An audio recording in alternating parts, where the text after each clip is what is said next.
আরে দাঁড়াও দাঁড়াও, চলে যেমনি যেন আজকে তোমাদের একটা রান্নার নয়, একটা মাংস ম্যারিনেট করা শেখাবো তোমাদের সবাইকে, ঠিক আছে? আর হ্যাঁ, আমি একটু দেরি করে করে ভিডিও দিচ্ছি বলে তোমরা কেউ যেন রাগ করোনি।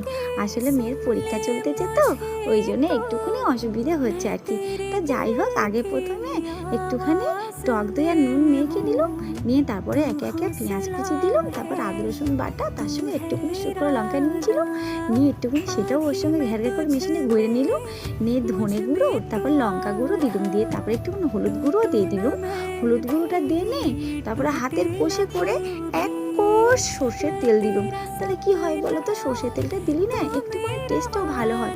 সাধারণত আমি বাড়িতে একটু সাদা তেলটাই বেশি খাই, কিন্তু মাংস টাংস হলে আর কি একটুখানি সর্ষের তেলটাই বেশি দিয়ে। তোমরা এইভাবে ম্যারিনেট করে মাংস রেখে দেবে, দিয়ে একটু কষে খেতে গেলে খুব ভালো লাগে টেস্টটা। আর হ্যাঁ, আমাকে জানাতেই ভুলুনি যেন কেমন লাগলো।